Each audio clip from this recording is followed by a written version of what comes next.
현대의 기독교 영성 작가인 리차드 포스터가 그의 책인 돈, 섹스, 권력이라는 책에서 현대를 살아가는 그리스도인들이 권력에 대한 관계를 어떻게 맺어야 되는지를 제시하였어요. 권력에 대한 올바른 사용은 바로 섬김에 있다는 거죠. 따라서 성도는 이 땅을 살아갈 때에 돈에 대해서는 단순한 삶을 서약해야 되고, 성에 대해서는 순결의 서약이 있어야 되고, 권력에 대해서는 섬김의 서약을 가지고 살아야 된다는 것을 말해주고 있어요. 저는 정확한 지적이라고 봅니다. 예수님은 제자들에게 이 땅을 살아가면서 세상 가치관으로 살아가지 말고 제자에게 주신 예수 가치관으로 살아라고 계속해서 말씀하여 주고 있어요. 그 중에 오늘은 제자의 가치관으로 살아가는 권력에 대한 가치관은 어떠해야 되는지를 말씀하고 있어요. 우리 26절, 27절 말씀 같이 읽어볼까요? 26절, 27절 다 같이 시작. 너희 중에 그렇지 아니하야 하나니 너희 중에 누구든지 크고자 하는 자는 너희를 섬기는 자가 되고 너희 중에 누구든지 으뜸이 되고자 하는 자는 너희의 종이 되어야 하리라. 뭐라고 말씀합니까? 이 땅을 살아가는 제자의 삶에서는 이 섬김의 원리가 반드시 나타나야 된다는 거죠. 왜 그렇습니까? 여러분, 이것이 우리 예수님께서 이 땅에 오신 삶의 목적이었고, 바로 이것이 우리 예수님께서 이 땅에서 삶을 살아가신 방식이었기 때문인 거죠. 그래서 바로 뒤에 있는 구절이 아주 유명한 말씀, 우리를 성경의 가르침의 핵심으로 인도하는 말씀이 등장하잖아요. 28절 말씀도 우리 같이 읽습니다. 28절 시작. 인자가 온 것은 섬김을 받으려 함이 아니라 도리어 섬기려 하고 자기 목숨을 많은 사람의 대속물로 주려 함이니라. 우리 예수님은 지금 예루살렘으로 향하여 가고 있어요. 예루살렘이 가까워질수록 예수님은 자기가 지금 예루살렘에 올라가는 이유를 밝히시는데, 그것을 예수님은 자기가 그 순환을 받을 것이다, 고난을 받을 것이라는 그런 예고를 하시면서 밝히는 거예요. 그래서 오늘 본문을 보니까 예수님의 순환 예고의 세 번째 내용이 나오는 것입니다.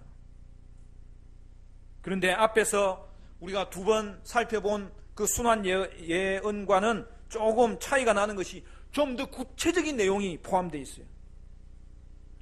이스라엘의 종교 중심지인 예루살렘이 예수님에게는 죽음의 장소가 될 것이라는 것인데, 이것에 대해서 예수님은 말씀하시기를 유대인들이 자신을 죽이기로 결의하고 이제 어떻게 한다는 거예요? 이방인에게 넘겨줄 것이라는 거예요.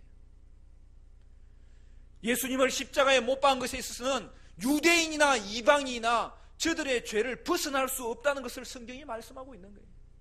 그러면서 그 이방인들이 어떻게 다룰 것이냐, 조롱하고 채찍질하고 결국에는 십자가에 못 박게 할 것이라는 것을 오늘 본문이 드러내고 있는 거예요. 이렇게 예수님께서 자신의 순환에 대해서 세 번이나 말씀하시는 이유가 뭘까요? 그것은 예수님의 죽으심은 그냥 우연한 죽으심이 아니요, 환경에 떠밀려 죽으신 것이 아니라 이것은 바로 하나님의 뜻에 그가 적극적으로 순종하여 죽으신 결과라는 것을 오늘 본문이 말씀하고 있는 거예요. 그러나 그는 죽음으로 끝나는 분이 아닙니다. 그는 죽은 지 사흘 만에 부활하실 것에 대해서도 분명하게 말씀하셨습니다. 이제 예수님의 이 세 번째 순환 예고 후에 무슨 일이 벌어지는 것입니까? 오늘 본문에 한 사건이 등장하죠. 뭐죠? 예루살렘으로 올라가는 예수님의 목적에 대해서 아무것도 알아채지 못하고 제자들이 서열 다툼을 했다는 것을 오늘 본문이 말씀하고 있습니다. 여러분, 이것을 바라보는 예수님의 마음이 어땠을까요? 조금 전까지 예수님은 자신의 고난에 대한 예언을 제자들에게 말해 주었는데 제자들은 서열 다툼만 하고 있었던 것을 본문이 보여주는 것입니다. 그럼에도 불구하고 우리 예수님은 죽음의 긴장 가운데서도 제자들을 사랑하시되 끝까지 사랑하시면서 제자들에게 관심을 더욱더 가지시는 것을 볼 수 있습니다. 예수님은 이 사건을 계기로 제자들에게 이 땅에 이루어질 하나님의 나라는 어떤 원리로 진행되는지를 자세하게 가르쳐주는 또한 그런 기회로 삼아 가시는 것을 볼 수가 있습니다. 오늘 본문이 제시하는 권력에 대한 제자의 가치관은 무엇입니까? 섬김의 원리죠. 오늘 우리는 이 섬김의 원리에 대해서 더 깊이 한번 새겨보며 점검하며 묵상하며 이 본문을 살펴보기를 원합니다. 첫째로 섬김은 사명입니다. 21절부터 보면 사건의 내용이 등장합니다. 예수께서 이르시되 무엇을 원하느냐 이르되 나의 이 두 아들을 주의 나라에서 하나는 주의 우편에 하나는 주의 좌편에 앉게 명하소서. 예수께서 대답하여 이르시되 너희는 너희가 구하는 것을 알지 못하는도다. 내가 마시려는 잔을 너희가 마실 수 있느냐? 그들이 말하되 할 수 있나이다. 이르시되 너희가 과연 내 잔을 마시려니와 내 좌우편에 앉는 것은 내가 주는 것이 아니라 내 아버지께서 누구를 위하여 예비하셨든지 그들이 얻을 것이니라.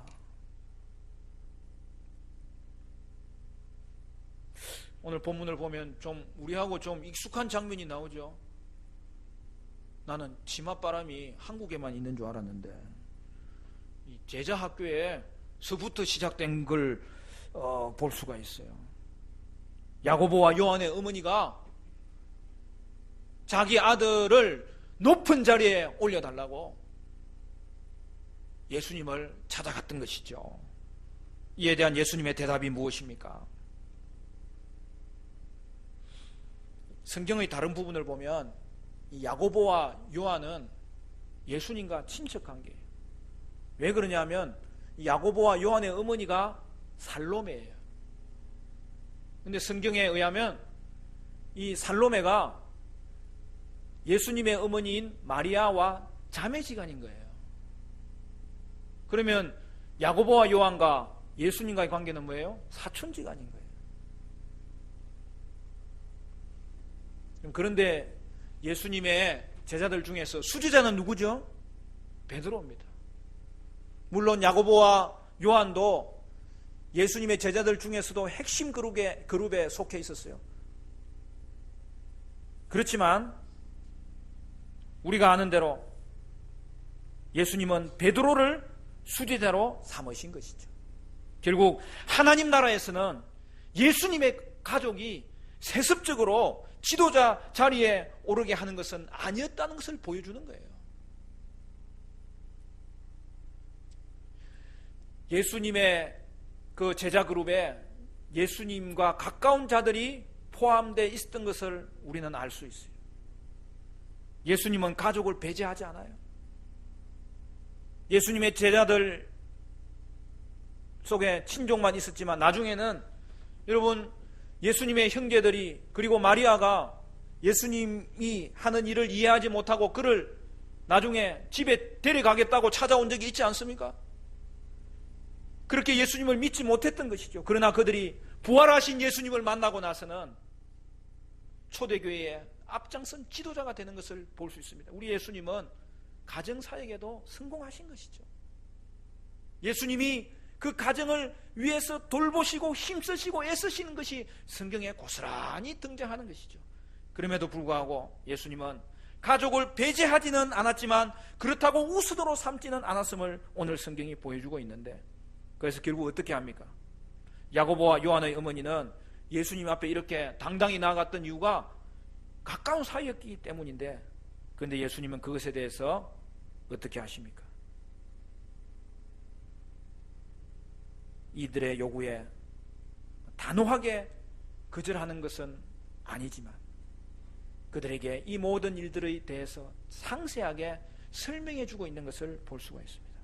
여러분, 마가복음에는 야고보와 요한이 예수님께 높은 자리를 요구한 것으로 되어 있어요. 그러니까 지금 야고보와 요한의 어머니만 예수님께 요청한 게 아니에요. 그들은 옆에서 가만히 있은 게 아니라 어머니와 야고보와 요한이 합세해서 예수님을 찾아온 것이죠.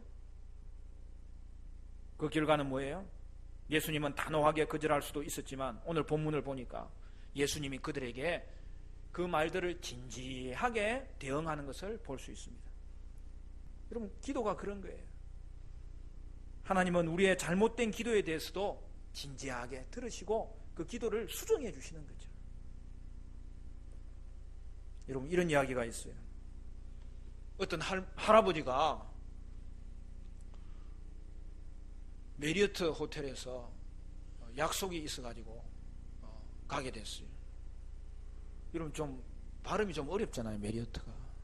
그래서 아무리 외워도 외워지지 않아서 메리아스 호텔로 외웠어요.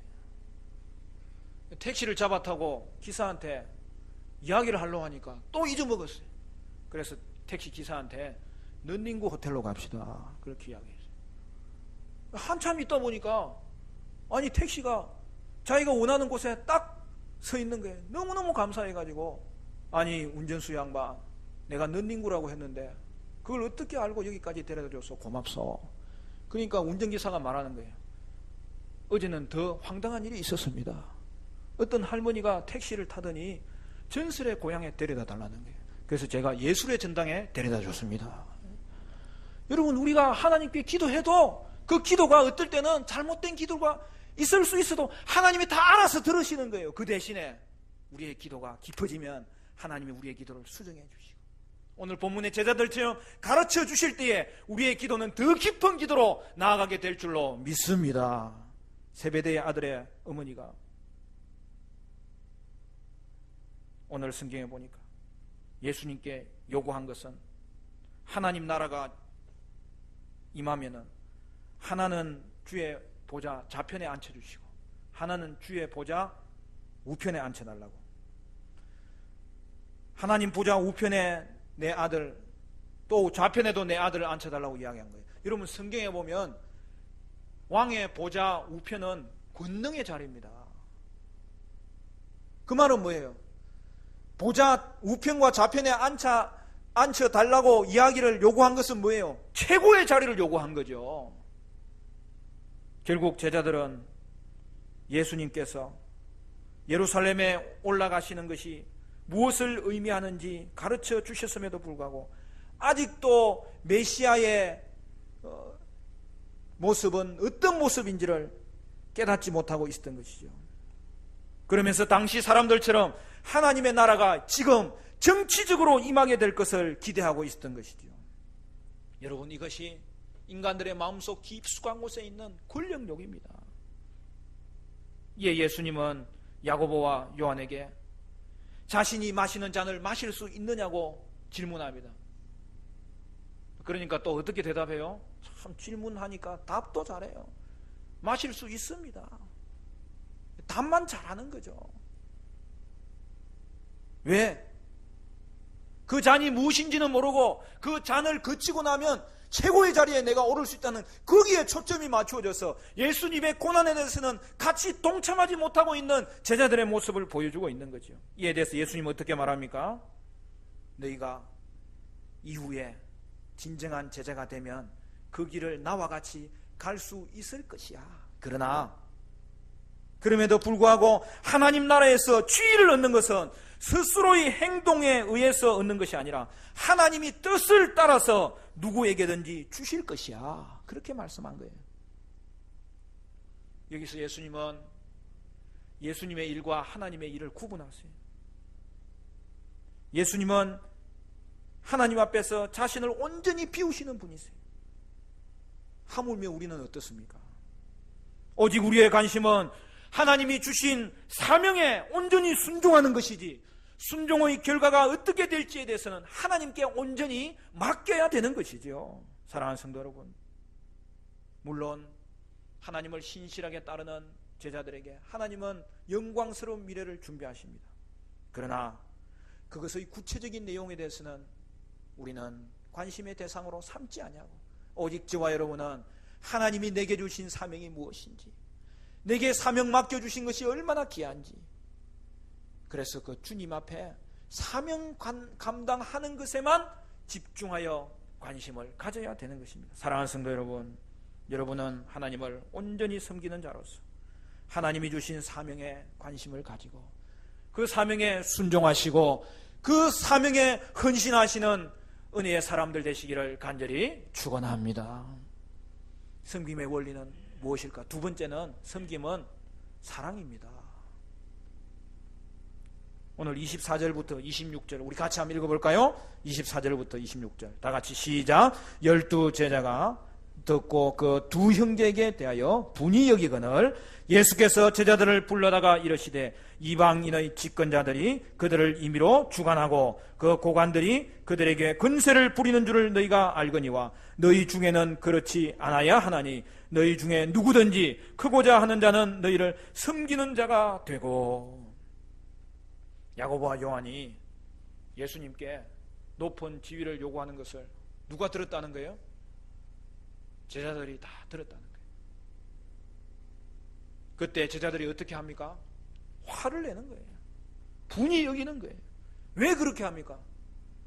아니, 너는 예수님이 지금 어떤 길을 가는지 알지도 못하고 예수님의 마음을 헤아리지 못하고 그러는 거야. 그래서 그렇습니까? 너는 이 시간까지 제자가 어떤 길을 걸어야 되는지 보여주는데 그걸 지금 제대로 이해하지 못하고 있는 거야. 그래서 화가 났습니까? 아닙니다.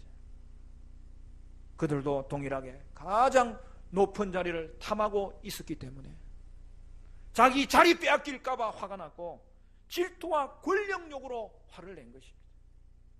예, 예수님은 제자들에게 너희들은 세상의 권력자들과 달라야 할 것이니라 그렇게 말씀합니다. 여러분, 이 말씀을 들으면 누가 생각나요? 우리나라 관원들도 똑같잖아요. 선거철만 되면 나는 국민의 종이 될 것이라고 그렇게 표를 타가지고서는 국회의원만 되고 나면은 국민을 도리어 종 취급하면서 얼마나 그렇게 권력을 부리는 것을 여러분 얼마나 많이 봅니까? 저는 TV를 볼 때마다 이 화딱지가 나가지고 우리 집에 텔레비가 없어요. 혹시 부실까봐 내가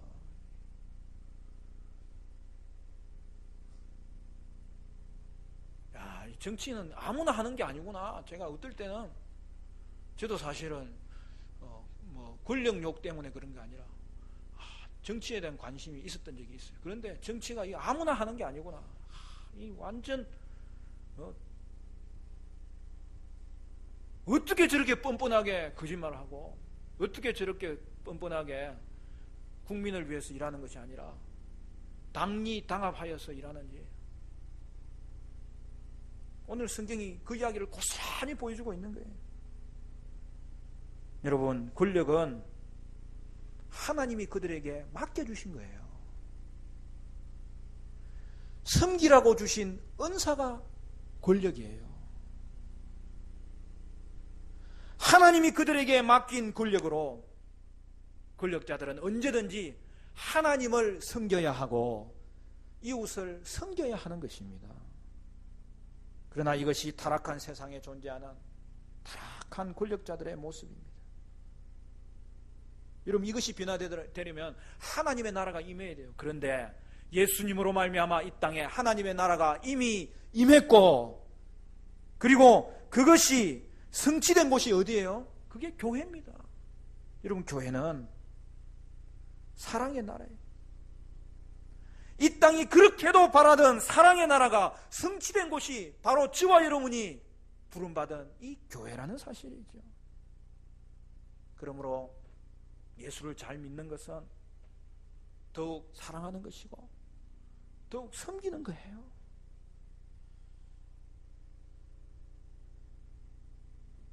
근래에 리더십 분야에서 아주 핵심적인 주제가 뭐냐면 서번 리더십이에요. 그게 뭐예요? 종의 리더십, 섬기는 리더십. 리더십에 대해서 연구를 하다 보니까 결국에는 도달하는 결론이 뭐냐면 리더십은 섬기는 리더십이어야 된다. 그것이 일반 학문들이 밝히는 거예요. 근데 그게 어디서 나온 거예요? 성경에서 나오는 거예요. 그러니 오늘 저와 여러분이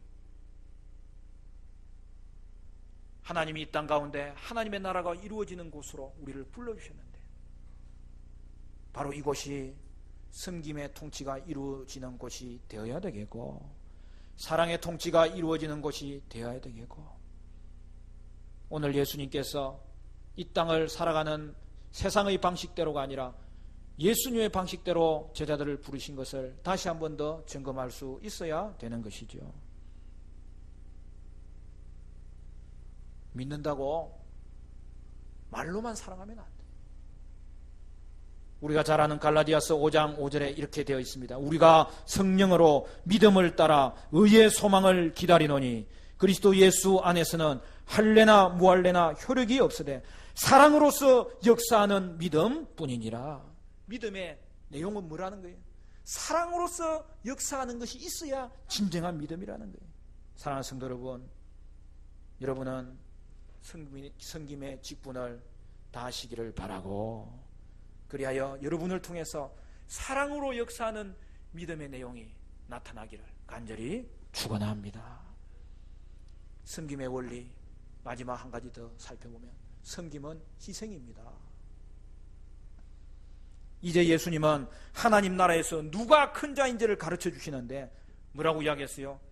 그것은 기적을 일으키는 권능이나 은사나 또는 영역을 가지고 있다고 되는 것이 아니라, 어떤 특기를 가지고 있다는 것이 되는 것이 아니라, 그것이 모두 섬김으로 쓰임받을 때 이루어지는 것이라고 말씀하고 있습니다. 여러분, 구약 성경에는 섬김이라는 말이 등장하는데, 그 섬김이라는 말의 등장이 보통 어디에서 등장하느냐 하면 하나님을 잘 섬기라는 거예요. 또 어디에서 등장하냐면 형제를 잘 섬기라는 거예요. 또 종이 주인을 잘 섬겨야 된다는 거예요. 그리고 천사가 하는 일이 섬기는 일이라는 거예요. 그런데 지금 예수님과 함께 이 말은 역사상 완전한 전환점을 이루고 있는 것을 볼 수 있습니다. 우리 28절 말씀 우리 같이 한 번 더 읽어볼까요? 28절 시작. 인자가 온 것은 섬김을 받으려 함이 아니라 도리어 섬기려 하고 자기 목숨을 많은 사람의 대속물로 주려 함이니라. 할렐루야. 여러분, 지금 인간을 섬기는 자가 누구라고요? 하나님의 아들이십니다. 우리는 하나님의 아들의 희생으로 구속함을 받았고 생명과 해방과 자유와 은혜를 얻게 되었습니다. 여기서 대속물이란 말은 노예에게 매겨진 값을 다른 주인에게 주고 그 노예를 다시 사는 것을 말하는 거예요. 속전이라고 하는 거예요. 그래서 속전을 지급하고, 이것을 영적으로 이야기하면 죄의 속박에서 벗어나 원래의 자유를 회복시키도록 하는 거예요. 여러분, 예수님은 우리의 왕이십니다. 예수님은 우리의 주권자이십니다. 예수님은 우리의 통치자이십니다. 그런데 이 예수님이 진짜 왕이신 이유가 오늘 본문에서 드러나는 거예요. 사랑하는 성도 여러분, 예수님은 우리의 죄를 심판하러 오신 분이 아니라 우리의 죄를 사하시기 위해서, 우리 대신 죽어주시기 위해서 이 땅에 오신 왕이라는 사실입니다. 여러분, 세상에 이런 왕을 본 적이 있습니까? 여러분, 이런 왕을 들어본 적이 있습니까? 그런데 우리는 이 왕을 보았고 이 왕을 만났고 지금도 이 왕과 함께 동행하고 있는 줄로 믿습니다. 사랑하는 성도 여러분, 그래서 우리 예수님은 진짜 왕이에요. 그래서 예수님을 한 번 만나면 그 주님의 사랑에 굴복하여서 우리 자신의 연약함을 토해내지 않을 수가 없는 거예요. 그는 우리의 질고를 지고 그는 우리의 죄를 대신하고 그는 우리를 위한 대속물로서 자신을 드림으로 우리를 살리는 왕이셨던 것입니다. 그러나 이러한 예수님의 구속은 자동적으로 우리에게 이루어지는 것도 아니고 강제적으로 이루어지는 것도 아니에요. 예수님 앞에 여러분의 모습을 고백하고 여러분이 그를 구주와 주님으로 영접할 때 이루어지는 것입니다. 요한복음 1장 12절 영접하는 자 곧 그 이름을 믿는 자에게는 하나님의 자녀가 되는 권세를 주셨으니. 사랑하는 성도 여러분, 여러분에게 이 참된 왕 예수님은 누굽니까? 참된 왕을 영접하셨습니까? 참된 왕이 이루신 이 구속의 은혜를 여러분 받아들이셨습니까? 이 시간 점검하시고 여러분 심령 가운데 예수님이 구주와 주님으로 영접되는 은혜가 있게 되시기를 간절히 축원합니다.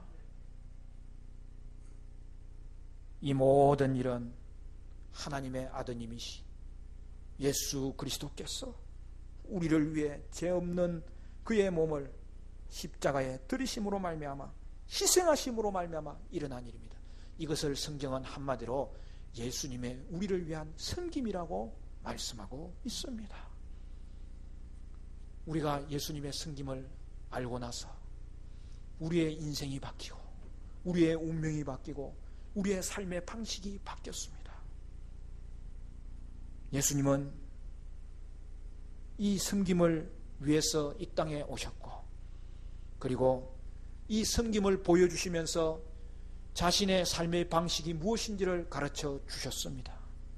그리고 이것이 그들을 따르는 모든 제자들의 삶의 목적이 되게 하셨고 삶의 방식이 되게 하셨습니다. 그러면 우리는 어떻게 살아야 할까요?